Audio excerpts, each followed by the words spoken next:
I guess it's time to start the magic show.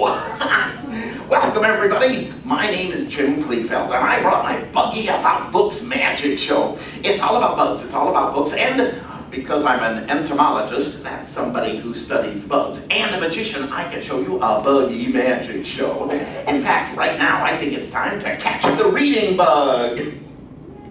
Oh, that's your cue, the sound engineer. That's your cue for the music, okay? Catch the reading bug. When I say catch the reading bug, then you're supposed to start the music that says catch the reading bug. Catch the bug. Thanks. Catch the reading bug. Catch the bug. Catch the bug. Catch the reading bug. Catch the bug. Catch the bug. Catch the reading bug. Catch the bug. Catch the bug. Catch the reading bug. Catch the reading bug. Give that bug a hug. Welcome him into your life. Catch the reading bug. Reading bugs love stories. Reading bugs love books. Reading bugs love big adventures, mysteries, and even cops and crooks. Catch the reading bug. Give that bug a hug. Welcome him into your life. Catch the reading bug. Hey, this is Filbert the reading bug. Everybody say hi, Filbert. Hi, Filbert. Filbert is a red ant. He's my assistant. He's been reading magic books from the library, and he learned how to do a few tricks, and he got everything all ready. Yeah, okay, good. Filbert's the first red ant I've ever had, and he's, oh, you know what? That's not true. I just remembered in 2003, my mother's sister joined the Communist Party, but I've only had him for a couple of years. So, Filbert, are you ready? Got some stuff on? All right, good. Now all you have to do is hand me up some things. Oh, he's got the first thing ready right here. A beehive right there on top. Did you guys see this beehive? No. This beehive shows you a little bit about what a hive looks like, but I brought this so I could show you something special about bees. I was reading a library book, and I discovered that bees send signals to other bees. Did you know that? Bees find the right flowers for whatever week when the flowers are blooming. Maybe the 1st of August, maybe it would be yellow flowers, or maybe blue flowers, or green flowers, or maybe purple flowers, or pink flowers. And whichever flowers are in bloom and ready with the nectar, those bees send a signal to tell the other bees, and they go find them. So I thought maybe I would do that and pick out one of these flowers. And you know what? I just had a better idea. Instead of me, maybe I'll let one of you pick out a flower. I'll just choose somebody out there to help it. Oh, I'm sorry, I forgot to tell you. I don't choose hands. I just choose smiles.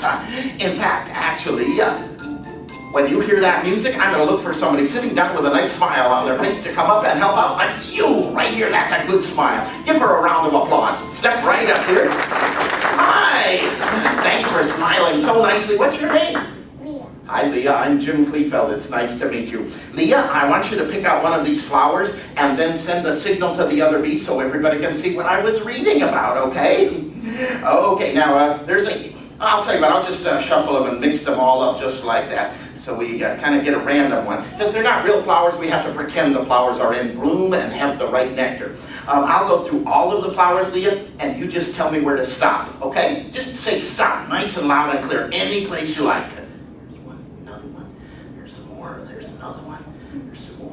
Say stop any place. Okay, got all the way through. I'll just go through them again. Just say stop someplace.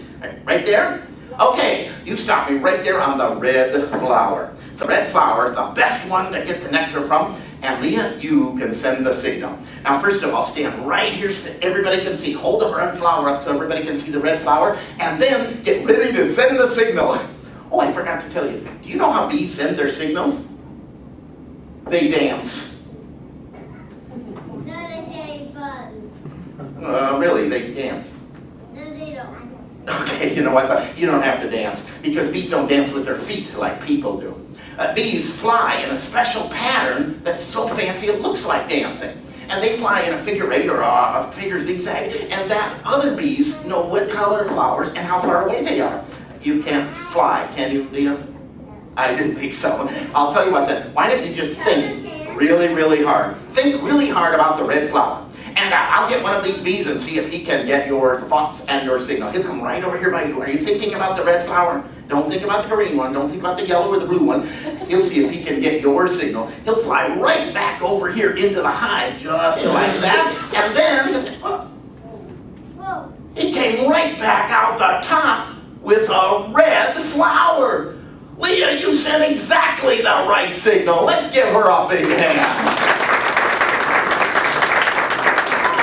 That was perfect. That was excellent. In fact, you did that so well. Would it be all right if I paid you? Okay. Oh, let me explain. This is my job. I'm a full-time professional magician, and every time I go do a program about books and reading and how much fun that is, I get paid. So Leah, here, I'm going to pay you a magic wooden nickel. Oh, all right, it's not real money. But that wasn't a real job, just a whole lot of fun. You can keep that for a souvenir. You can sit right back in the front row, and you guys can give her a big hand for doing a nice job. Oh, thank you. Hey, Filbert, she did it. She found the what? Oh. Filbert found the neatest thing. This is so cool. Filbert and I found a way to let everybody get bug eyes. Would you like to get bug eyes? It is so neat. Filbert, want to bring that? Oh, God, right here. Let me just bring that right up like this. It's this right here. Do you see this circle, this wheel? This can let you get bug eyes. I'll have to explain how. You see, bugs' eyes are different than people's eyes. People have two eyes right in the middle of their head looking straight ahead. They see things in stereoscopic vision. Insects' eyes are different. Some bugs have eyes on the sides of their head and they see in two different directions. And some bugs have faceted eyes, and that means they see lots and lots of the same thing. Some bugs see things a lot bigger or a lot smaller than they really are. But Filbert and I found a way for you guys to get bug eyes. All you have to do is look right here at this wheel. I'm going to turn the wheel around and around, and you just have to stare right at the center of it. Now this will only work if you look right at the center and don't look away. Don't look up, don't look down, don't look at me, don't look around. Just keep looking right at the center, and you'll get bug eyes. The cool thing is it works for grown-ups and kids too.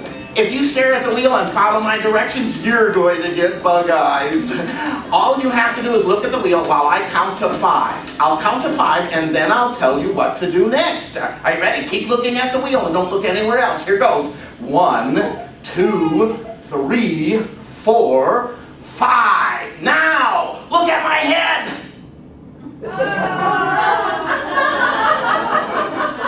Isn't that neat? You guys just got bug eyes. Give yourselves a big hand.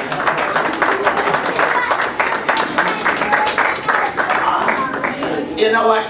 If you didn't see something really strange and kind of funny, you're just going to have to wait till the end of the magic show and ask somebody else what happened. And in the meantime, you know what? Filbert brought some of his cousins that you can see. Right here.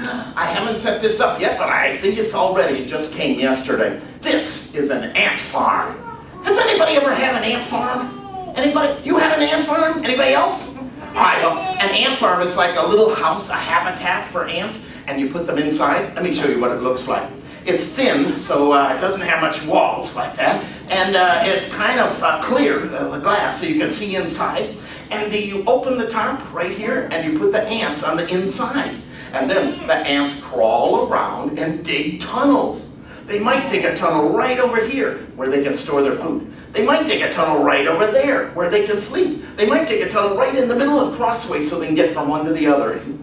I'm going to see if, oh good, it came with ants. Look, got some ants right here. They're red ants, and oh wait, there might be black ants. They're kind of dark. I'll tell you what, let me just pour the ants right in the top and see if we can set this up. There we go.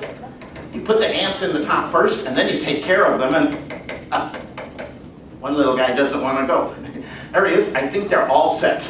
Now, I've got ants right in here. I have to put the lid back on. We don't want the ants to crawl around all over the library. And now I have to...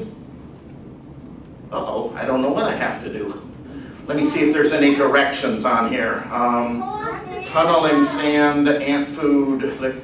Oh, here, it says what to do right here on the box. Uncle Milton's giant ant farm does not contain red ants. It contains well-read ants. I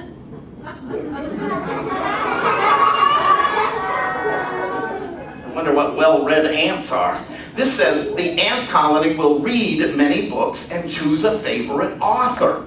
Usually someone who writes books about insects. How How are the ants going to choose an author? It says, as each ant colony is different, no one knows which author your ants may choose. A suggestion from some readers might make the ants more industrious. I guess we need a suggestion from some readers. How about somebody's favorite author? Does anybody have a favorite author? Do you have a favorite author? Judy Blume. Oh, I love Judy Blume. She writes all kinds of neat books. I don't think she wrote any about insects, though. Are there any books about ants? You know what? I've been researching some ants and bugs and bees. Let me see if one of these authors will... You know what? I've got a better idea. Instead of picking out one of these, I'll let one of you. Let me look for another one of those nice, quiet, sitting down smiles that I have. Oh, there's one right here. Would you come up and help me out? He was my sound engineer a minute ago. Helped out. Step up to the front. Give him a big hand. Hi. Thank you for coming up. What's your name, Todd? Oh, good. You got it right. Todd, you're doing a real good job on controlling the music there. I appreciate that. Let's see if we can pick out an author. How about E.B. White? Do you know what E.B. White wrote? Charlotte's Web. Have you read Charlotte's Web, Todd? Oh, what? You have Charlotte's Web? Oh, that's such a neat story. It has a spider. You have that? How about John Nichol? He wrote The Ant Bully. Do you know The Ant Bully? Oh, good. You're a pretty literate kid. How about David A. Carter? He wrote a book called Bugs in Boxes. And let's see what else we got. We got to pick one of these out. Tony Ross, he wrote Centipede's 100 Shoes. Has anybody read Centipede's 100 Shoes? Oh, Thomas Rockwell, How to Eat Fried Words. David Kirk. Oh, Kathy Hepworth, she wrote Antics. Here's Eric Carle, Leanne Tyson, Doug Cushman. Sorry, I got carried away. There's too many bug authors. I'll tell you what, just drop them all back in the bag. We'll mix them all up and we'll pick one of them out. All right, let me just shuffle all of them right there. And Todd, just reach into the bag and grab any one of these authors you like, and then we'll make that suggestion for the ants. Reach your hand in, grab an author, pull one out. Have you got one? Who did you get? Eric Carle. Eric Carle, okay. He wrote The Very Busy Spider. And you know what? He wrote the Grouchy Ladybug and The Very Lonely Firefly, too. Well, that's a good suggestion. I'll tell you what, Todd, step right over here in front of me. Turn your head sideways just like this. Look right here at the ant farm and say, Eric Carle. Eric Carle. You know what? I don't know if they could hear that because they're in the box, in the plastic, inside the farm. I'll tell you what, maybe we ought to all say it together. I'll count to 3, and everybody say Eric Carle. And Todd, you say it the loudest. Here we go. 1, 2, 3. Eric Carle. Excellent. Very good. Let's see if the ants did any count. Oh, look. Todd, they did. They dug tunnels, and it spells out C-A-R-L-E. They put Eric Carle's name right in their tunnels. And Todd picked that out. Let's give him a big hand. Nice job. In fact, you did such a good job, I'm going to pay you with your very own magic wooden nickel. And if you take this home, you'll always have a souvenir of when you did some magic. You can go right back where you were, and let's give him another hand. Filbert, you have to take care of the ant farm. And they need some food. Yeah, you have some. Filbert, you have to. Filbert, what are you doing? Give me that. Filbert's down there horsing around with reading books, and you're supposed to be the magician's assistant. He was looking at my book about cocoons. Does anybody know what's inside of this book? Do you know? Butterflies, because they come right out of cocoons. In fact, there is a caterpillar, and then a cocoon, and then a butterfly. Okay? And you know what? I think maybe I'm going to check inside, because I can show you one of those... Ah!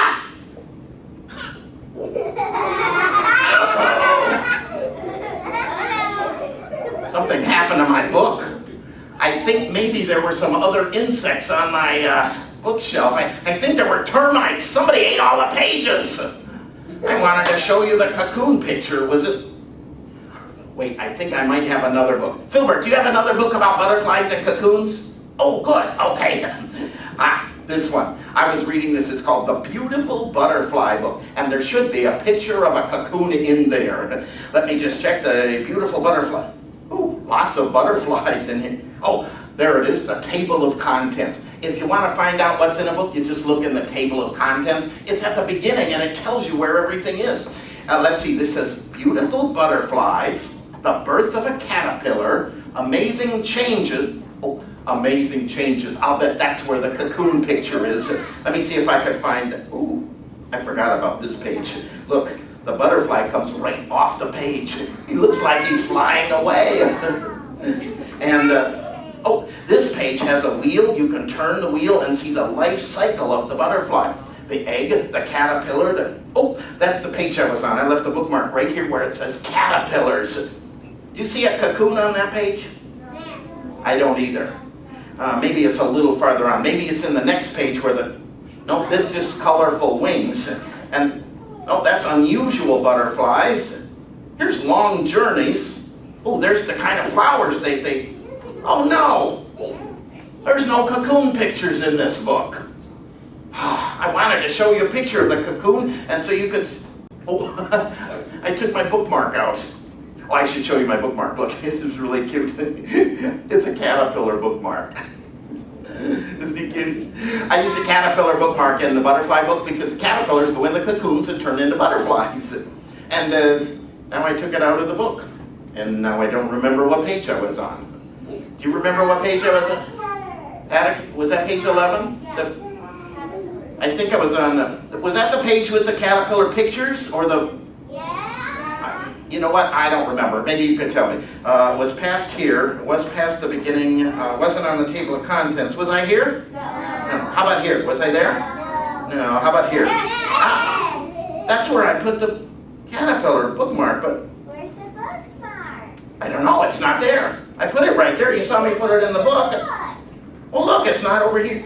Maybe I put it farther down, maybe it's on the next, it disappeared. The bookmark vanished. I put my caterpillar right here in the book. You saw me put it in the book and now it disappeared and it's gone and now I don't have a caterpillar. And the cocoon book is empty, there's nothing. Hey, maybe the caterpillar went over in the cocoon book. Let me check and see it. He did. The caterpillar went inside here. He went in the cocoon book. I didn't even see that happen, but uh-oh, he looks different. I don't remember any blue. Did you remember seeing any blue on it? There's definitely blue here. Let me see if I can pull this out all the way up and look, and it's a butterfly. The caterpillar changed into a beautiful butterfly. Wow. It's pink and green and yellow and orange and blue and now I've got a great big beautiful bookmark. Instead of a little black and white caterpillar, I've got a great big beautiful butterfly. Filbert, I got a big beautiful butterfly. I'm going to put it back in the... Uh-oh. It's too big. I have a bookmark that's too big for my book. Filbert, the bookmark's too big for... But, oh, great idea. Filbert says I don't have a bookmark. Filbert says I have a butterfly book cover for my cocoon book. All right, Filbert, hold on to that and keep track of this too, all right? Filbert, can you hold on? Filbert, what do you mean an argument? It's not your job. The ladybug's supposed to. Oh. Filbert's down there trying to settle an argument. There are some insects that argue a lot, but the ladybug always tries to mediate. She's sort of the bug mediator, settles the arguments for all the other bugs. In fact, there's an insect that spins a thread. Does anybody know what that is? Oh, now, some people say spider, but a spider's not an insect. There's another insect that spins a thread. Do you know? Exactly right. The caterpillar spins a little thread to make the cocoon. And there's some kind of caterpillar called a silkworm that makes that cocoon out of that thin thread and goes around. And you know what? When you find a silkworm with that cocoon, you can unwrap it, unravel, pull the thread, and get a great big, long, really strong piece of thread. And then you can take all of those threads and weave them into cloth. In fact, did you ever hear of anybody buying a silk scarf? It's made out of that thread from a silkworm.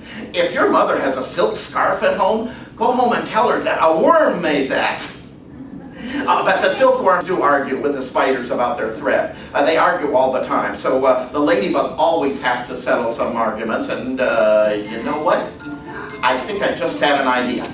Maybe I can get somebody out there to settle this argument instead. Let me look for somebody sitting down, somebody with a nice smile on their face, somebody like this girl right here with a striped top on. Step up to the front if you would. And somebody else from, oh, this guy right here with a blue shirt. You can stand right over here, stand right in front of my table. What's your name? Oh, nice to meet you. I'm Jim Kleefeld. And what's your name?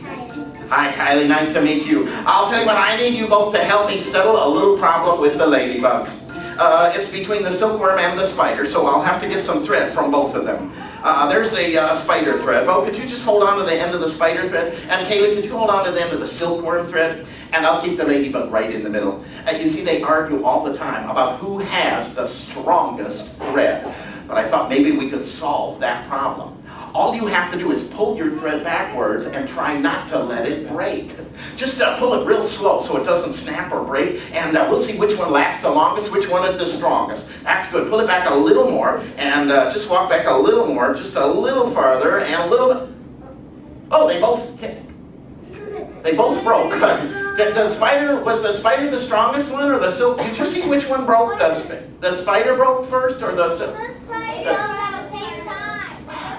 All right, you know what? I didn't see which one was the strongest one, but that's all right. Bring them right back over here a minute, because the silkworm and the spider argue about everything. In fact, the ladybug has to settle arguments all the time about whose thread is the thickest. And maybe we can settle that argument. Here, just take hold of the silkworm's thread, and you take hold of the spider's thread. You take hold of the silkworm's thread, and I'll keep the ladybug in the middle. And let's see which one is the thickest. Just pull it back nice and slowly so it doesn't get thin. Don't stretch it out real thin. Just make it nice and thick, and whichever one comes out the thickest, then we'll have to let that just a little bit more, I guess. And if you pull that back and we find out which one is the thickest one, maybe a little more, another step or two. There we go. Then we'll see for once and for all which one, just step back a little bit more too, because that one's a little bit thick. There we go. That's good. Now we can see which one is... Uh-oh, I didn't see, did you see which one came out the thickest? The spider was the thickest? Or was the silkworm came out thick? I didn't see which one was the... All right, you know what, I will have to do this again. That's all right, because you know why?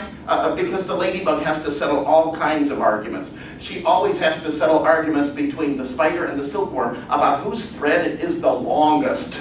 So I'll tell you what, we'll just try to settle that argument too here. Just grab your end of the thread one more time. Just grab a hold of that again. And we'll try to stretch it out thin this time so it comes out longer. All right? Just pull it back a little bit, stretch it out so it gets a little bit longer. And there we go, good. Okay, see if it comes back longer. Just step back a little bit more and stretch it out. That's good. And maybe take another step back or two and just pull it out. Pull it out a little more and try and make it a little longer too. That's good. And just keep stretching it back. Just pull it back a little. Try and stretch it out so it's a little long. You know what? Step back a little more and make it a little bit longer. I'm not sure which one is going to be the... Just stretch it out a little more and step back a little bit more. I think you're making it very thin. Just keep going back and stretch it back.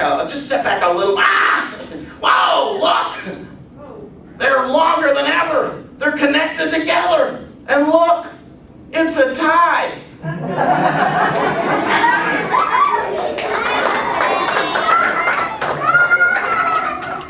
I see what happened. Neither one of these bugs is the best bug. I think it came out of tie. In fact, they made me a silk tie with a spider web design. And you guys helped settle that argument. Neither one of those is a better bug. I'll tell you what, let go of your ants. I'll drop those right back in the ladybug just like this. And I'll pay you for helping out with your very own magic wooden nickel. I've got one for each of you, and it will really do magic right in your own house.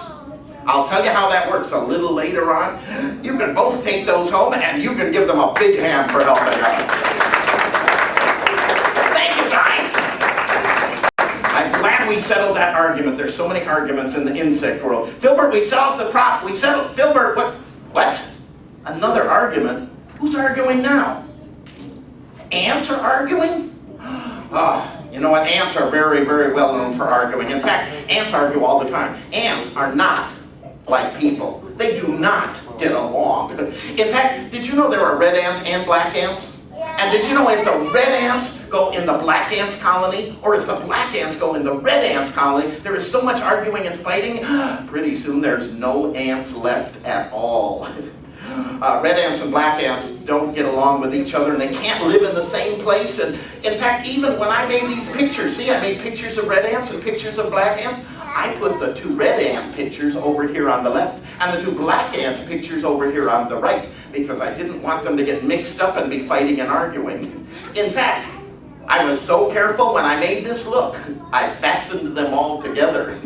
I fastened them in order so they couldn't get mixed up and out of order. I put the two red ants on this side, the two black ants on the other side, and I put a steel bolt right through the middle. You see that? That's a steel bolt, and it has a locking nut on the other side. The steel bolt and the locking nut goes through all four of those to keep them apart so they won't get mixed up. If the red ants and the black ants got mixed up with each other, they would start. Ah! Oh no! It happened! Look what the hell! I didn't even see them. This came apart. All the ants over in the mix of the red ants, the black ants, the black ants, the red ants. Ah!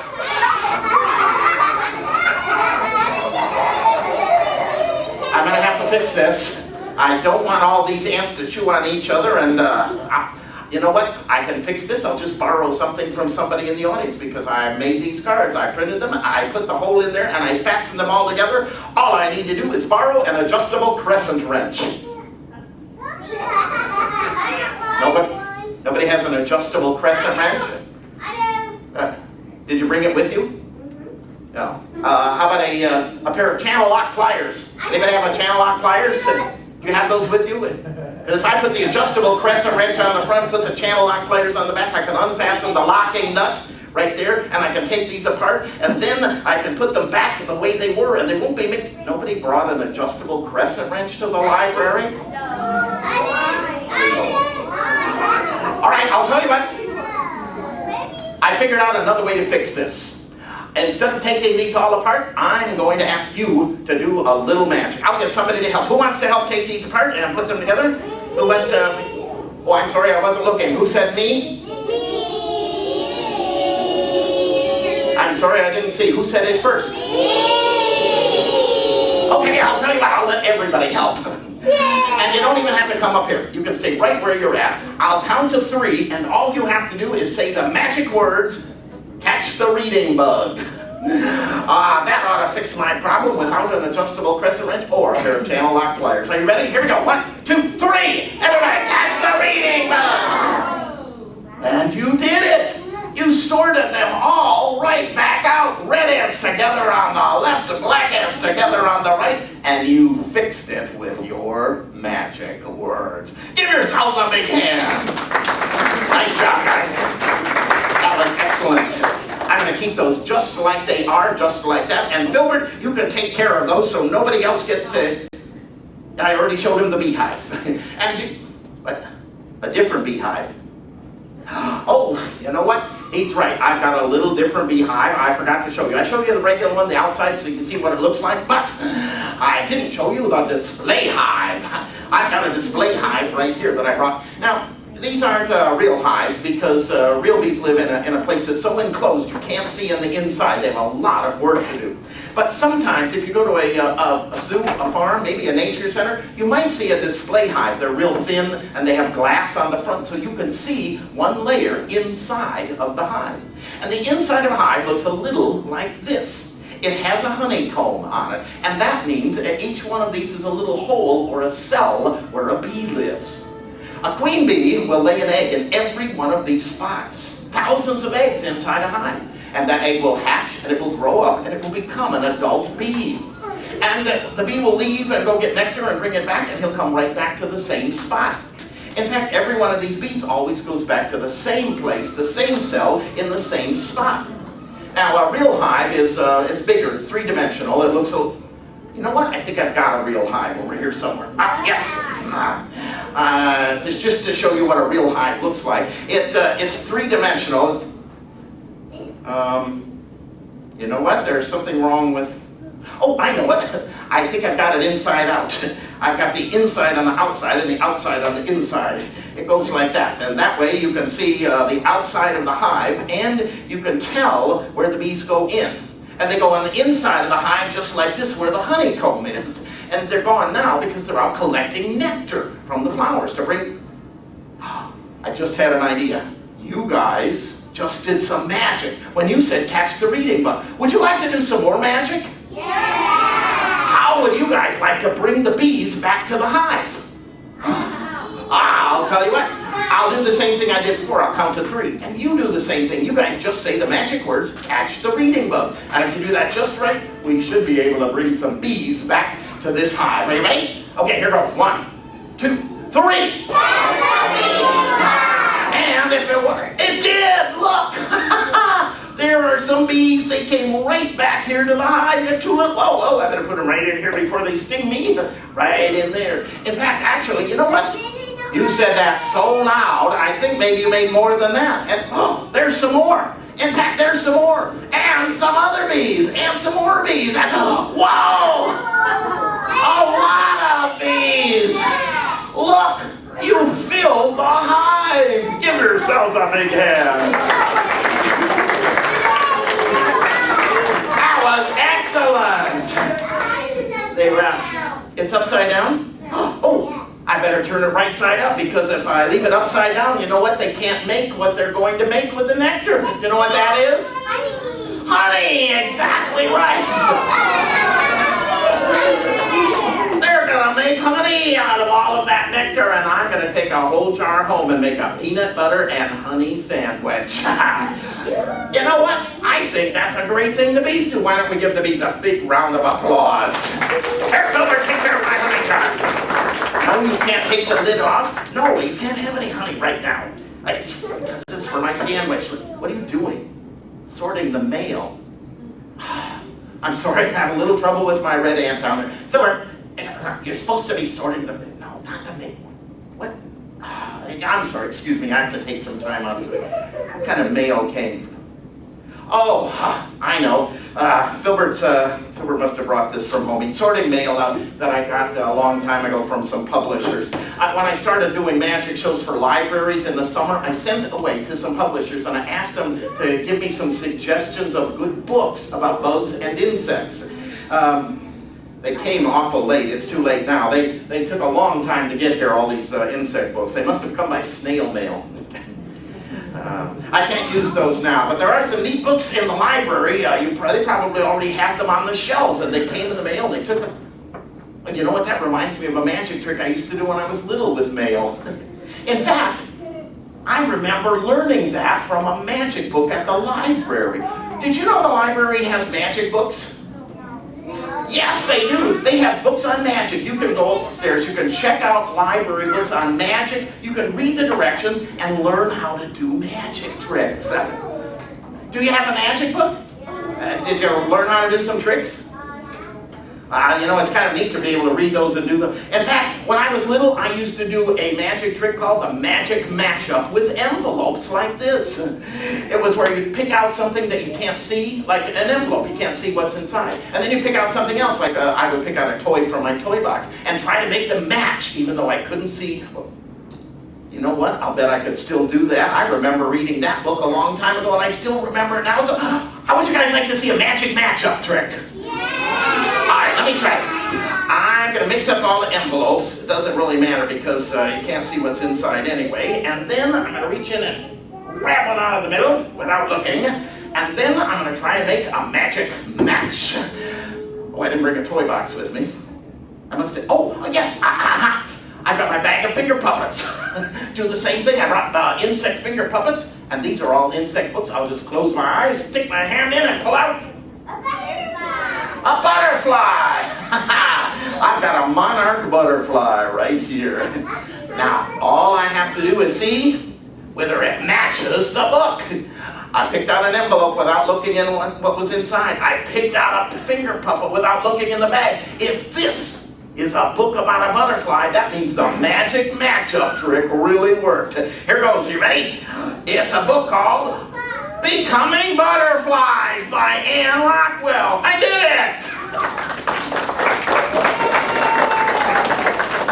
See that? Even that magic I learned from the library book back when I was 7 or 8 years old, it still works. It's kind of hard to do that. Great. You know what, actually, I'll bet it's not that hard. I'll bet there's somebody out here who could do a magic matchup. Let me see if I can find somebody. Somebody sitting down, somebody with their hands down, somebody with a nice smile on the face, somebody like this girl with the blue and pink right over here. I'll bet you could do a magic matchup. Step right up to the front, stand right over here next to me. What's your name? Emily, nice to meet you. I'm Jim Cleveland. There you go, right in front of the table. You know what? There's a guy over here with an orange shirt. Could you help me out too? The guy with the orange shirt? Hey, would you like to help out and try and do a magic matchup? Come on up front. Step right over here on the other side. What's your name? Hi, Ethan. I'm Jim Kleefeld. And you know what? Maybe I could get somebody else too. How about that guy right there with the stripes and the 3 on? You can come right up here and stand next to Emily. What's your name? Aaron. Nice to meet you, Aaron. I'm Jim Kleefeld. All right, Aaron and Emily. You know what? I'll bet I need somebody else too. It won't work with everybody, so we'll up the odds a little bit. Could you help me out too? Yeah, leave your panda right there. Step right up here next to Ethan. What's your name? Annie. Annie, nice to meet you. I'm Jim Kleefeld. Now, these guys are all going to try and do the magic matchup, and odds are with 4 kids up here, at least one of them will make it work. In order to do this, first of all, you're going to have to pick out an envelope without looking inside. And then you're going to have to pick out one of my finger puppets without looking in the bag. I'll tell you what, we'll let ladies go first. Emily, grab anyone you like. Got one? Okay. Annie, anyone you like? That one right there. Aaron, take either one you like. And, all right, you don't get a choice. That's the only one left. Nice job, Ethan. But now, we have to see if anybody out there can really actually do the magic. So reach in here, grab a finger puppet, but don't look inside. Annie, I'll let you go first. Just reach in and grab a finger puppet. Have you got one? What you got? A fly. A fly, right. Oh, you know what? It might be a beetle. I think it has this little purple and shiny green. I think she's got a beetle. Okay, that looks pretty good. Let's see, it was Aaron and Emily. Aaron and Emily, I'm going to let you pick one out too. Aaron, don't look inside of here. If you do, it might not work, okay? Just reach inside, grab a finger puppet, just like that. You got one? Okay, good. Emily, reach inside, grab a finger puppet. What'd you get, Aaron? A ladybug. Oh, that's kind of neat, a ladybug. And you got, Emily, a dragonfly, okay? And Ethan, just grab a finger puppet, anyone at all. Pull that up. Ah! Oops. Sorry. It's a praying mantis. I'm sorry. No, I'm not afraid of praying mantises. When I was little, I was afraid of praying mantises, but I'm not afraid of praying mantises anymore because they're not scary, they're not harmful, they're really, really good bugs. So I'm not afraid of, here, just trade places with her, would you? Okay. And now we have to check and see who did the magic. Now I got 4 kids up here because I'm pretty sure one of them could do that, and I have to check and see. I'll bet it's Annie. I'll bet Annie made a magic matchup. She got a beetle right out here. Pull that envelope, open that up, show everybody the book. It's Beetle Boy by Lawrence David. She did it! Nice job! That was excellent. You made a magic match and we found a neat book. Sometimes it works with more than one kid, but it doesn't always. Aaron, let's check yours. You had a kind of a good eye. You look like you were thinking magic. Let's see your, you have a ladybug finger puppet. Pull that book cover out of there. Show everybody what it is. If this is a ladybug book, then he made a match. The Grouchy Ladybug, he did it! That was great! Excellent job! That's pretty good odds. It was 50%. Yeah, do you like that book? It's an Eric Carl, I think. I'll tell you what, that's pretty good odds, but we do have a couple of other books. Let's show everybody what this one is, Emily. You have a dragonfly puppet. Those are kind of an unusual insect. The book here is called Eliza and the Dragonfly. Another match, she did it! That was excellent! Wow, that was great! And then, oh, Ethan, I have bad news for you. That's not going to match. Because I've checked in the library, there are no books about praying mantis in the library for kids. But let's show them what it is. I asked the publishers for insect books. It has to be some kind of insect. Just pull that out and show everybody what it is. It looks like it's a book called Manuelo the Praying Mantis by Don Freeman. He did it too. Ethan made a match. Nice job. Wow. That was excellent. never knew Don Freeman wrote that book. He wrote Corduroy, but I never knew he wrote Manuelo the Playing Mantis. I'll tell you what, let me put all the book covers back and collect all of the finger puppets right back. Just drop them right inside the bag, and you know what? I'm going to pay each of you for doing a magic matchup. I'm going to pay you with your very own magic wooden nickel. If you take that home with you, it will really do magic right in your own house. Take those home with you, and let's give them a big round of applause. Filbert, did you see that? Oh, everybody did it. I know. Filbert said that's the first time it ever worked where all 4 kids did the magic. Yeah, well, I know everybody can't always do magic. Yeah, but you know what everybody can do? Everybody can catch insects. Have you ever caught insects? Raise your hand if you caught insects before. Oh, what did you catch? Praying mantis. They're kind of neat. Put them out in your garden. They eat all the bad bugs. How about you? What have you caught? A butterfly. They're pretty. And what about you? A bumblebee. They're kind of dangerous to catch. Well, let me show you something you can use when you catch them. I brought a container, a jar. If you do catch insects, I like to catch lightning bugs because they go inside and you can't. There's one right now. Did you see that? There he is. Let me get him. I'm going to put him in the jar here. Oh, there's another one right on my table. Lightning bugs fly inside and outside. Oh, there's another one right in the middle of the air. But they're easy to catch because they fly really, really slowly. In fact, look, there's one right by your nose.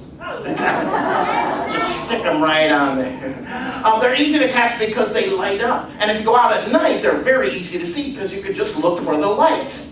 In the daytime, they're a lot harder to see. In fact, there's some in here, but they're very hard to see. There's one over by you. It's right here. I'll just stick him right in the jar, just like, oh, there's one on the edge of my table, too. Put him in the jar. Oh, and you've got one on your head. Let's put him in the jar. Lightning bugs are a lot of fun to catch because they're kind of slow, so you can catch them easily, and they light up. And they don't stay lit for the whole... there's one by you. Let me get him.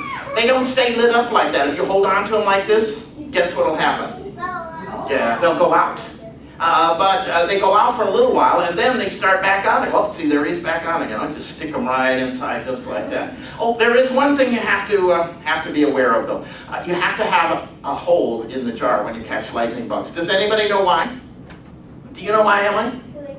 So they can breathe. Because lightning bugs are living creatures just like people. And they need air to breathe just like people do. And there's one other thing that you have to know about lightning bugs. And that is they won't live in the jar. They eat sap from certain kinds of plants. And they mate and they fly. And they have to fly distances to keep their wings going. So if you keep them in a jar like this, they're really neat to look at. But they won't live very long. In fact, they probably won't live more than a day or 2 days. So after you're all done catching the lightning bugs and having fun and looking at them, you know what you need to do? Let them go. And I'm going to let these go out of the library now. They'll probably swarm right out front there. There they go. Did you see that? They went a big swarm all the way out, around there, down by the back, under the back door. In fact, they probably went all the way outside. But that's okay, because later on this week, it'll probably get dark. You might be able to find some in your yard. I brought one other insect besides those lightning bugs, and I brought a picture of it, and I actually printed a few of them, so I thought maybe I could pass one out to somebody, let somebody take... Well, you know what? Come to think of it, this is kind of a quiz. Let me see if I can get you to tell me what insect this is. I drew a picture right here. I'll turn it around and you say what insect it is, okay? All right, what insect is that? Everybody got it wrong. Nah, there's no spider on there. You said flies. Yeah, but you waited. How many of you saw a spider web? Yeah, how many of you said spider when you saw a spider web?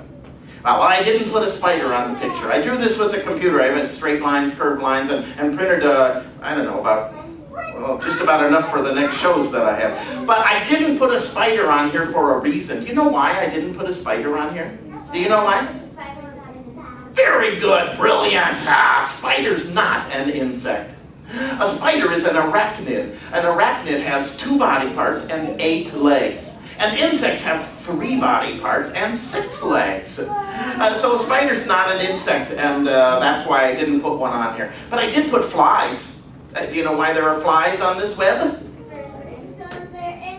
They are insects. And how did they happen to stay right there on the web? I got caught. They got caught. Do you know why they got caught?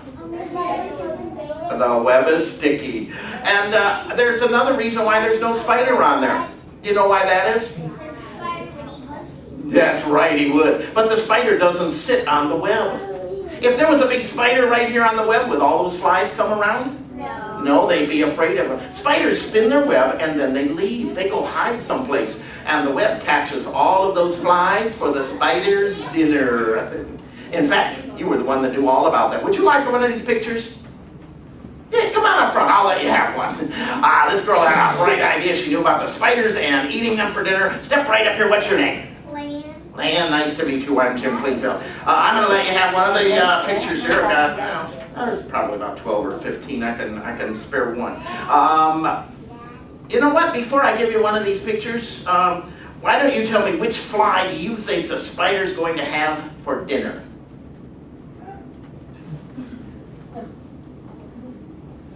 Just pick one out. Which one do you think?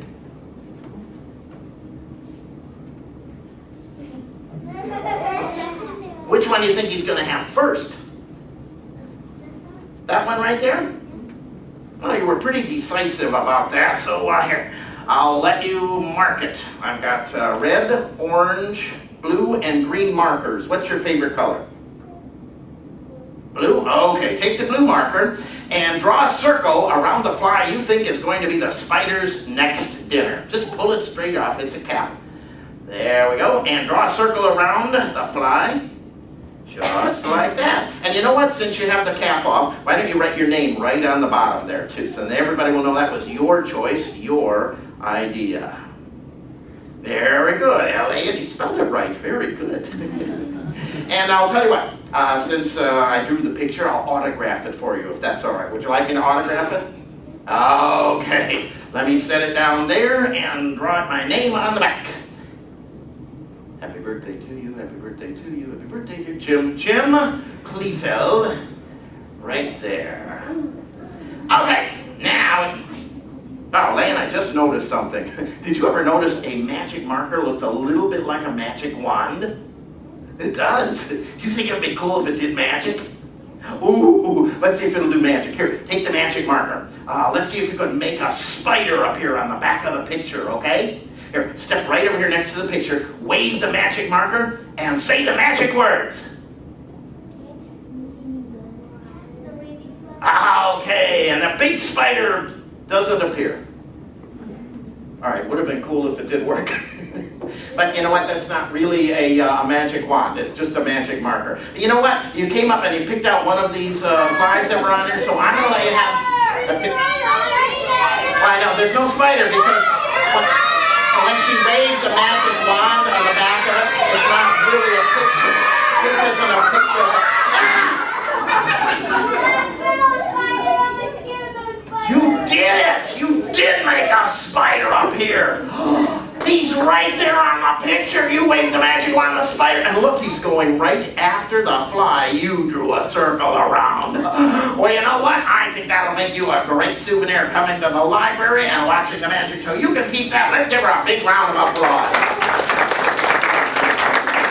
And not only that, you also earned a magic wooden... Uh-oh. Oh, God. Out.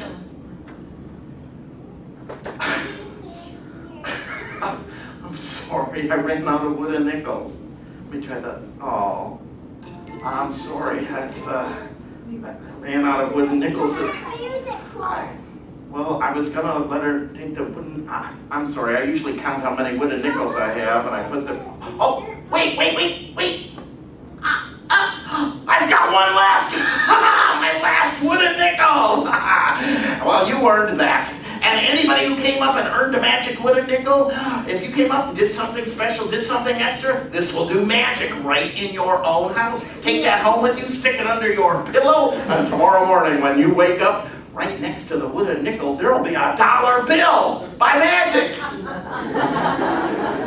You just have to remember two things. You have to remember it only works one night. And you have to remember to tell your mom or dad what the nice magician said. Let's give Lana a big hand for helping out. Wow, I'm so glad I came out here. You guys sure did a nice job being a great audience. My name's Jim Cleveland. That's my Buggy About Books Magic Show. Thanks for coming to the library, everybody. Thanks, and bye-bye.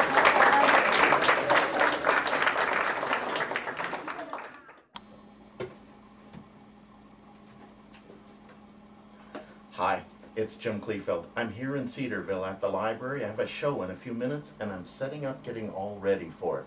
Got a background curtain up here, and I've got my table just about set. It's got olefin fabric on it, like the Leffler tables, except I built this one myself.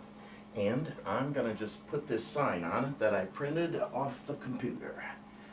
A couple of pieces of Velcro on the back, and voila, Buggy About Books.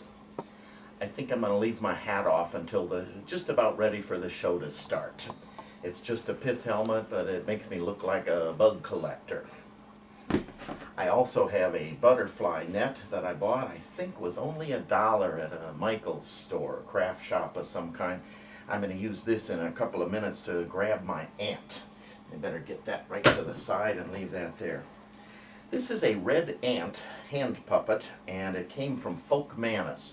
If you don't know Folk Manus, then you probably ought to look them up. Folk Manus makes all kinds of puppets that are very cute, very clever, very realistic, and, here's the cool part, big enough for a grown-up's hand. I just stick my hand right inside of here and start the show off. I bought this deliberately, partly because it's a really cute ant, and partly because it adds the transition elements that I really need to make a show work.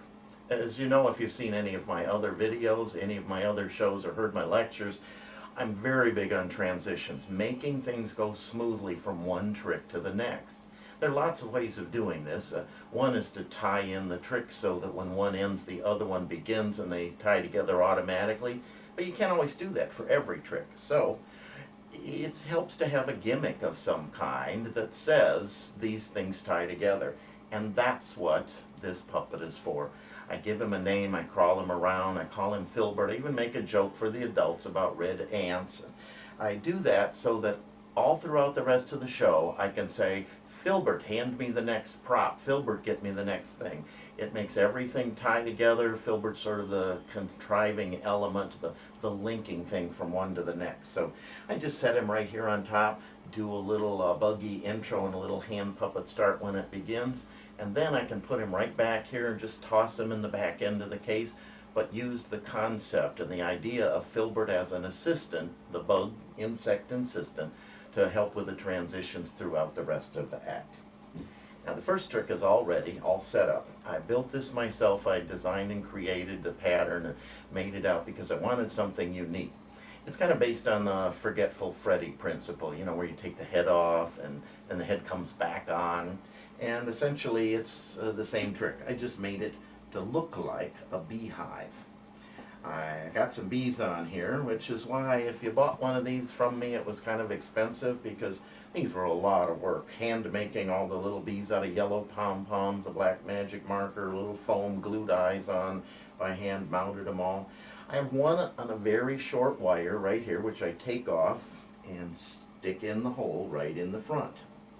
When I push him in the hole at the front, it releases a little lever. I'll turn this around, but you might not be able to see it because I painted everything flat black. There's a lever on the back and an extra bee with an extra card. It flops around just like this. When I push that bee in and release this lever just like that, that whole arm with that bee goes up in the air like this, flies right to the top like that, and flips the card over onto the front side like this. All I have to do is push in the hole and release the lever, and he flies up with a red card. Now, since I put a red card there, I have to make it a prediction, get somebody to have a red card.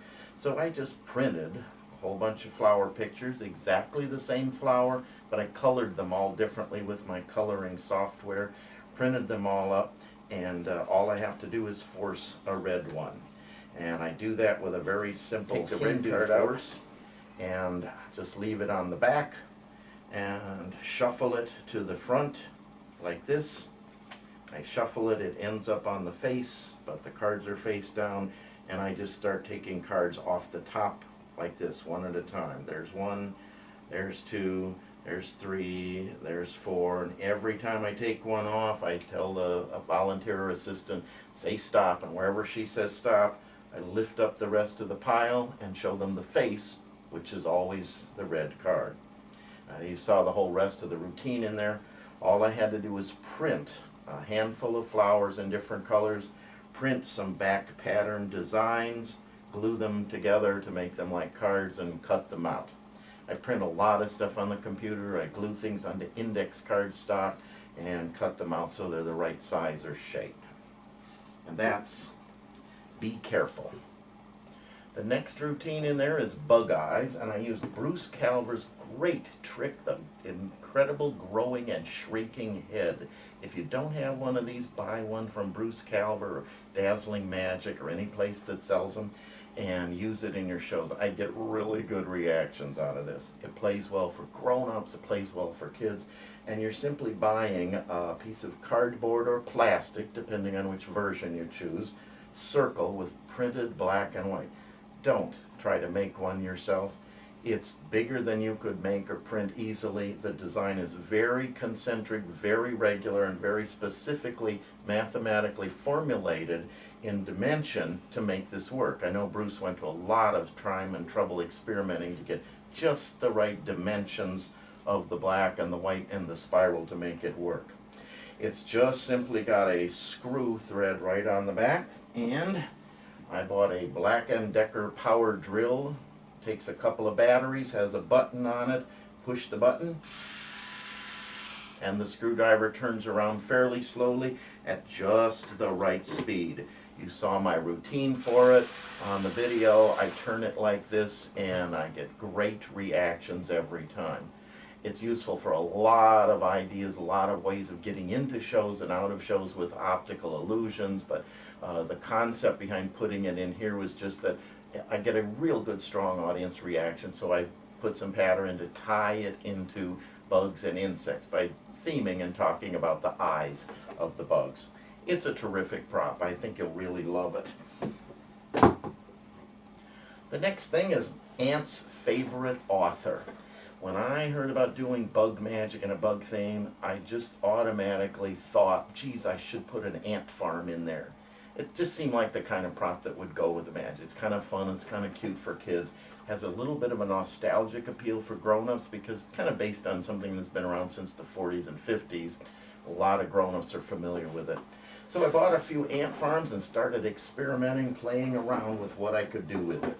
As you saw in the routine, the ants make a message. And I put this in my book, Bug Magic, and I sold quite a few of these, but you can make one up yourself. This is a regulation, genuine Uncle Milton's Giant Ant Farm. Now, they do make two sizes of ant farms. You can buy the regular size or the giant size. Of course, I bought the giant size because I do some larger crowds, bigger audiences. It reads better the bigger it is. I simply unassembled or disassembled all of the components and the pieces, took everything apart, and it's real simple. It just slides and snaps together. And instead of filling the bottom with sand, the stuff that they give you, white vermiculite, I just cut a piece of thin styrofoam, and I placed this thin styrofoam in the bottom. It's a little bit mottled through here, so it looks a little bit like that white tunneling sand they give you. But on the other side of this, I carved it out, and I used a Dremel tool with a little wire brush on it. There are probably lots of other ways. You could even just scratch or scrape it out with an X-Acto knife. You might be able to burn it out a little with a hot iron, a soldering iron, or a glue gun tip or something. And I carved that so it would look like letters, kind of crude, kind of ugly letters that formed into shapes that looked a little like tunnels, but still recognizable as letters. I took a little Elmer's glue and rubbed it in each of the tunnels, and then spread a little sawdust off my workshop floor in there to stick down so it would look a little darker and show up and read well. And then I bought a package of 100 or 144 tiny plastic ants. I think I got them from archiemcphee.com, but there are probably a lot of places, gag and joke shops, where you could get fake ants. All I have to do in order to make this work is show them the front and then turn it around and show them the back. I didn't want that to be too obvious, of course, so during the course of the show, I kept it in the box. I held it in the box, and the box is part of the prop. It comes out of the box face front, it goes back in the box face front, but I have a logical reason to look the box over and turn the box around. I try not to make it real obvious that I'm just turning it around, so I pretend to look for directions. I find some directions on the back. Now, I made these directions. I printed them myself, because when you buy one of these, it doesn't have any directions on the back. I just took the label that's on the front of the box, right here, scanned it with my computer, and where this part is, I blocked that part out, and I printed words in there, just typeset them in a Photoshop type of application. It's a little smaller because I wanted to print it on 8.5 by 11 paper, but it has the wording here that you heard me read in the show, and it gives you a reason for turning the box around. You have to read something. It also gives you a reason for doing the trick in the first place. The ants have a favorite author, the kids have to suggest an author. Now, I do get a force for a suggestion, and I just use a very simple clear force bag. It's a clear plastic bag that consists of 3 layers, a front, a back, and a piece in the middle. I reach in the front section between the middle layer and pull out the first names, which are all different. I close the bag and explain that the child volunteer is going to do something. He reaches in the back compartment behind the middle layer. And of course, all of the tags in there say Eric Carle on them. That forces him to take an Eric Carle card. He says Eric Carle is a selected author, and when he yells Eric Carle and all the kids yell Eric Carle, I pull this out facing the other direction to show Eric Carle's name carved in the ant tunnel. That's what I call Ant's favorite author. The next thing that I have Filbert, my red ant hand up, again, part of my transition, is Steve Taylor's book he calls Cocoon. Now, he put this together for his Buggy About Books Magic show a few years ago. I just bought it from him. I do it almost the exact same way Steve came up with it. It's a wooden box that's a flip-over box that Jack Gwynne invented, this kind of thing, except he painted the front to look like a book. It has a secret load compartment, and I made a couple of modifications which you may or may not have seen on the tape. I covered the top and the bottom because it had holes in it which you pull the silk out of. So now I open the back a little bit and pull the butterfly silk out of the back compartment just like that. I did add a vanish that's a little unusual. Filbert, can you hand me that other book up? Thanks. See how well that transition works? And I just bought this in the store, and I didn't do anything to it at all. I'm a big collector of pop-up books, movable books, things with tabs, flaps, and pockets. And this book not only has a couple of things in it that are flaps, it also has a pocket. You saw the book in the show. You saw me take the silk out. What you didn't see is I just stuck the silk right back into the book in a natural position in a pocket. It's this page right here that has a pocket on it. This page is the only page in the book that's thicker than the other pages. It's actually 3 pages thick. It's got a front section, a back section, and a wheel as a middle section. The wheel turns around and it makes that page of the book have a disc where you can see through the window. Let me turn it a little bit so you can see what's going on in the window. Well, I just simply opened that pocket at the top of the book and stuffed the silk right in it. Pushed the silk in the pocket just like that, and the silk is gone. Now it's hidden in the pocket of the book. If you can't find the beautiful butterfly book, there are lots and lots of books you could do this with. Any book you could use. Just grab it like this, pick any 2 pages, and glue them together along the side, bottom, and inside edges. Just glue 3 edges together and you can make your own pocket out of 2 pages. Stick your silk in there, open it up and flip through it. Everything vanished. The caterpillar silk vanishes. The butterfly silk is produced. Thanks, Filbert. Butterfly silk is produced right out of the Steve Taylor prop, and your trick almost works itself. The next thing I used was a Barry Mitchell effect that he made specifically for bug shows, and he calls it You Bug Me. I call it Silkworm and Spider Race. And it uses a prop that Barry Mitchell sells. This is the bag. It's literally a change bag that looks like a ladybug. It uses a couple of ropes that he puts inside, and there's a special gimmick and an ending which you saw in there. And I bought the thing from Barry Mitchell and used it almost directly like his directions say. That was a great trick, has a nice premise to it, and the kids got a lot out of it. Here, Filbert, take care of that for me. Alright, the next thing I came up with was called Red Ant, Black Ant. You saw the routine in there where there are 4 cards, 2 red ant pictures in front, 2 black ant pictures in back. They're solid cards I printed front and back on cardboard, glued them to cardboard, laminated them. Then I really literally did put a steel bolt with a locking nut and a washer right through the middle.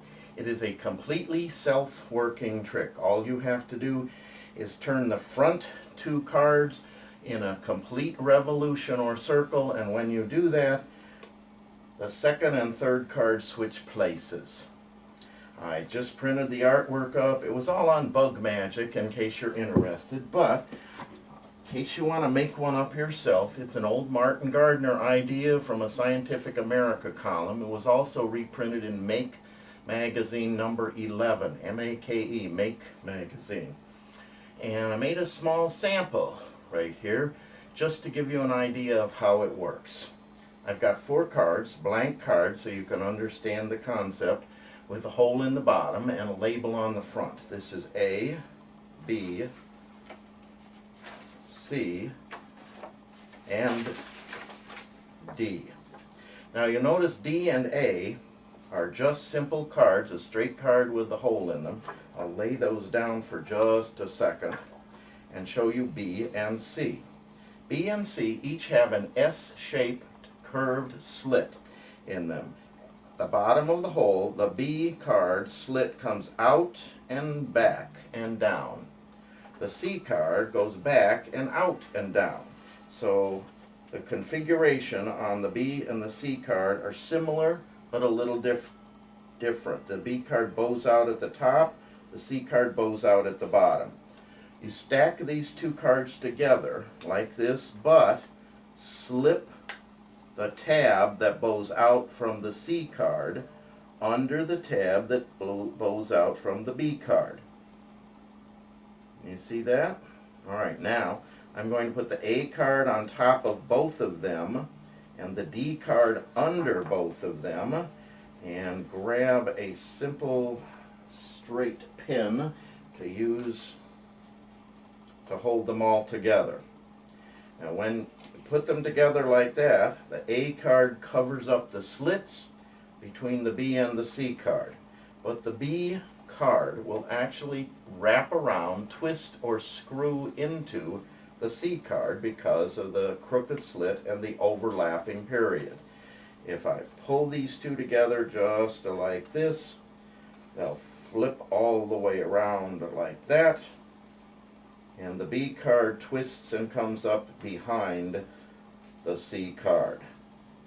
Now, when I fan them out, the A card is still on top, the C card is now second, the B card is now third, and the D card stays behind. It's a little tricky, a little complicated. They're very, very clear and concise directions on my new book, Creativity Shows. And not only that, there are about 5 different applications and probably 8 or 10 different art files you can use to make up your own red ant card or a playing card version. There's a weeds and flowers version, even a rabbit in the hat version of this on that book, Creativity Shows. Gilbert, get rid of that for me. Thank you. Okay, we're ready for the busy beehive. And that consists of this, a simple display unit and a Grant's Temple screen. It's a great production effect. U.F. Grant invented it. Abbott sold them for years. It's sometimes called a Buddha screen. Let me show you the display that I built first. I simply took a plastic photo frame. Just a clear acrylic frame, was about $2 or $3 at a craft shop. I put a couple of pieces of wood on each side, a wood at the bottom to make a base, and then a piece of masonite behind it. On the masonite's front, I glued a simple beehive pattern that I printed on the computer. I just used duct tape on this to fasten it down. If I'll turn it around like this, you can see there's nothing fancy. I put a piece of black duct tape right there to hold the base to the frame. I can open it and close it just like that. I also used a little piece of clear packaging tape and put a magnet right here on the inside top and a piece of metal right here.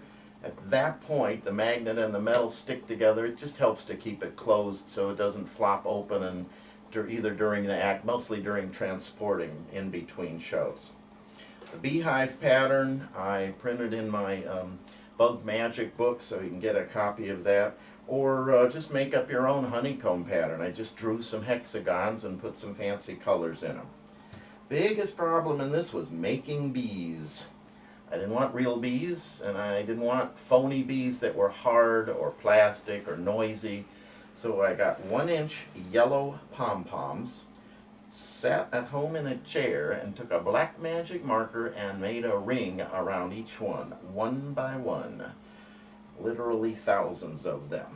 Put those inside like that, so I have a couple, and set that up for a display. I show the display, I talk a lot about bees. Now I'm ready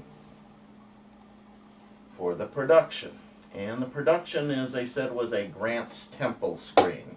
A temple screen is simply 3 pieces of cardboard, just like that flops open and closed and has a hidden compartment. Now the hidden compartment is because these 3 pieces, which look like this on one side and that on the other side, are not really 3 pieces. These 3 pieces are actually 4 pieces. That shows the back, and there's the load chamber. 3 pieces can be seen as 4 because there are 4 panels, just like this, and that hinging panel, like that, can show as either the outside of the outside or the outside of the inside. You can hold it either way. My load compartment in this was simply a couple of pieces of Tyvek paper, spray painted black, and a jar. I found a jar that would be just the right size by buying Ovaltine. I got Ovaltine in a jar. It's an amber brown color, so it looks a little bit like a honey jar.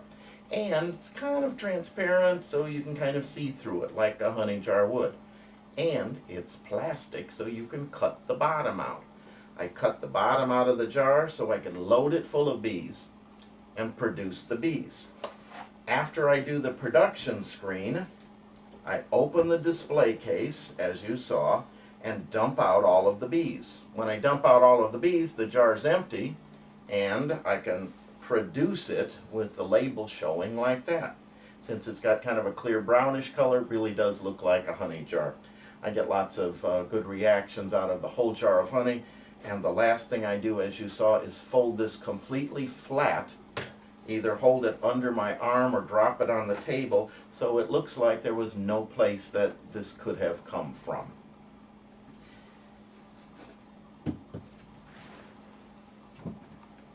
Buggy Book Match is an original trick, and it's simply a prediction that uses 5 predictions built into one. Actually 6, because I'll tell you about that in a minute. I have 5 envelopes right here. I just bought simple white envelopes and printed up a piece that goes on the outside that makes it look like a letter. I printed some signs. I made up a little stamp and postage mark on there, even put media mail, do not bend at the bottom, so it looked a little bit more like real mail.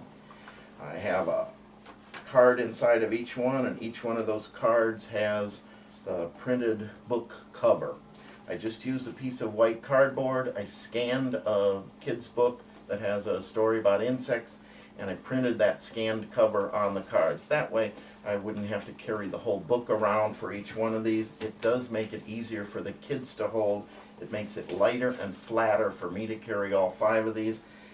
And besides, 2 of the books out of the ones that I chose didn't fit inside the envelope. It's a little less bulky, and it has just about the same effect as having a real book.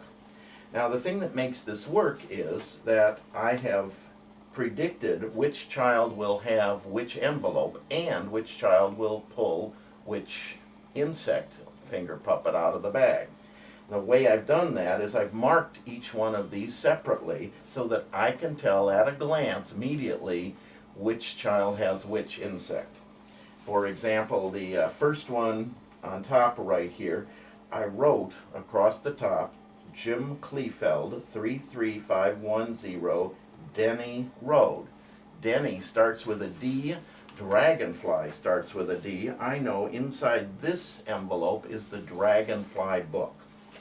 The next envelope says Jim Kleefeld, 33510 Benny Road. Benny starts with a B. That means this has a beetle book inside of it.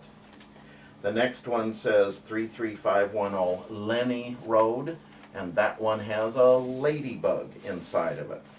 The next one says Many Road, that has the mantis book inside of it. And the last one says Jenny Road. It didn't really matter what that said, I just had to make something different so I could do the first prediction. I shuffle them all up randomly and I pull out the one with a J. I reach in the bag and pull out the monarch butterfly, and mine matches. So that's the first prediction. When I set that aside and try to make all 4 of the kids get the matching prediction, first I have to look and see who got which envelope. So as I hold them out, hand them to the volunteers, I just notice which kid takes which envelope. If Jonathan takes the one with a D, I know he's got the dragonfly. If Dakota takes the one with a B, I know she's got the beetle. After I see which child has which envelope, then I have to force the right bug puppet on them. I do that by using a change bag I just sewed together. A change bag that has 4 force compartments. There's 3 dividers in it, so there's 4 compartments.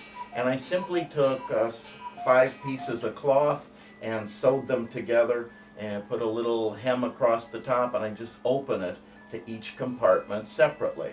If I pull open the first compartment, the first child will reach in and pull out the first bug. I put the beetle in the first one because alphabetically B is the first letter. Behind that there's another compartment with just 1 bug in it, the D bug, the dragonfly. There's another compartment, behind that one is the 3rd bug, the ladybug, and the last one, the mantis, is inside the last compartment.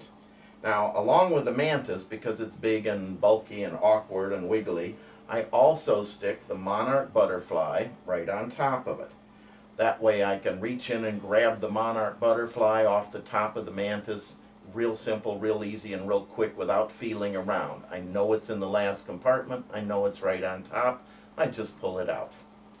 Then that one's gone. There's still 4 compartments and 4 kids, and I just open the compartment to whichever kid picked whichever book so that everything matches. I've puzzled a lot of people with this. Even some teenagers came up after the show and said, "How did you do that one with the bugs match?" They were kind of arguing. One of them said, "Oh, I know, he must have had a bag with 4 compartments." And the other kid said, "Well, he couldn't have had a bag with 4 compartments because then the kids wouldn't have known which compartment to reach into. And if they'd have reached into a compartment, then how come they would have felt there was only 1 bug?" The other kid left and said, "Yeah, I guess you're right, that can't be how it worked." Well, in fact, each kid does only feel that there's 1 bug when they reach in and pull that one out, but they never really notice because they're excited, they're interested, they're ready to be up there, they're obedient about grabbing stuff. When they reach in and they feel a bug and start pulling it out, they don't stop and think gee, maybe there would have been more in there if I'd have felt around a little more. They just grab one and they've got it. And it flies past them, flies past the audience, and makes for a great multiple prediction.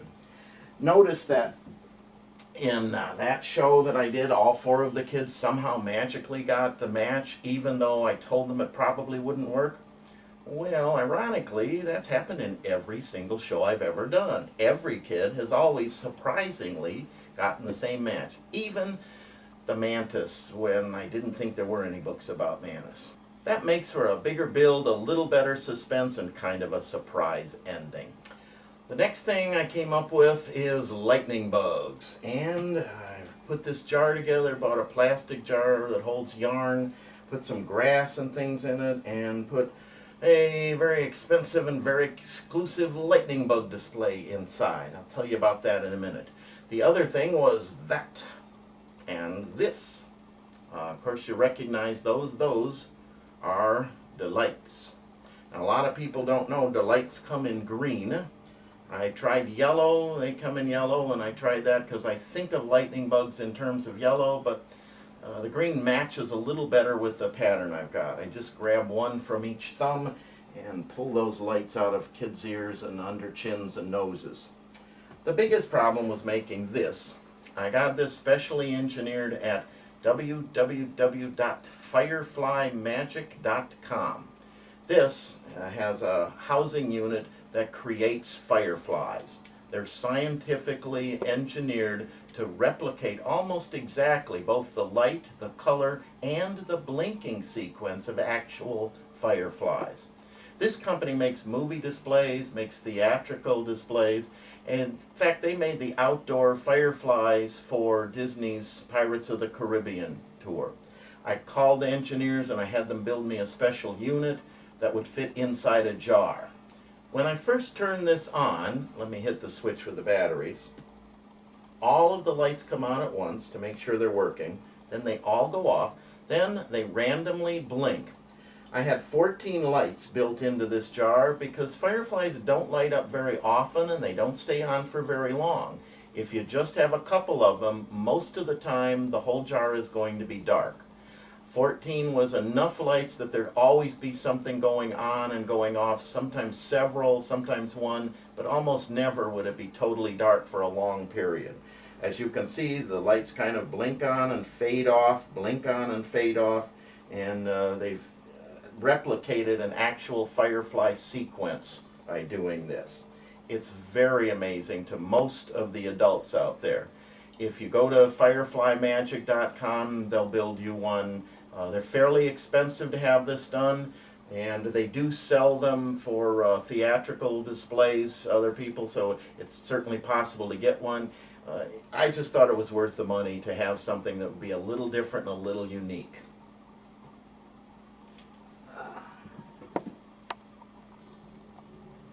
The last thing I did, I close with, is not a big splashy ending like some magicians do, but I want to close on the focus of a child. I want the kid who's small, who's bright, who's happy and energetic to go away with a round of applause and all the parents smiling, and that's the last thing that I leave them with. More about the child and less about me.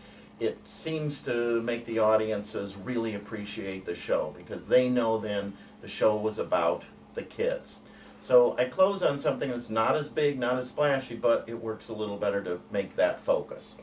And this is something I call Web of Intrigue. You saw it play through. There's a spider web design, and it's simply out to lunch. It's an out to lunch principle. Let me take this apart and show you. There's a rubber band around the top half of this pad of pictures, and the top half